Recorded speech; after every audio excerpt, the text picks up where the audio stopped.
বাড়িতে থাকা খুবই সাধারণ কিছু মশলা দিয়ে আজকে বানিয়েছিলাম দম চিকেন। তো চলো দেখি এই রেসিপিটা আমি কিভাবে বানিয়েছি। প্রথমেই কড়াই বসিয়ে কড়াইতে সরিষার তেল গরম করে দিয়ে দিলাম পেঁয়াজ কুচি।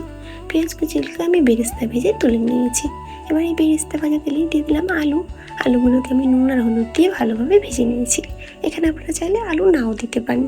আলুগুলো ভালোভাবে ভাজা হয়ে গেলে আমি তেলটাকে ঠান্ডা করে নিয়েছি। এবারে এই তেলের মধ্যে গোটা গরম মশলা দিয়ে আগে থেকে ধুয়ে পরিষ্কার করে রাখা চিকেনগুলোকেও দিয়ে দিলাম।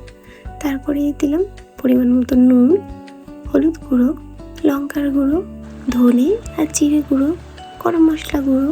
তারপরে দিলাম আগে থেকে ভেজে রাখা আলুগুলো। তারপরে দিলাম 1 চামচ রসুন বাটা, 1/2 চামচ আদা বাটা, 2 চামচ টক দই, 1 চামচ কাজু আর কাঁচা লঙ্কা বাটা।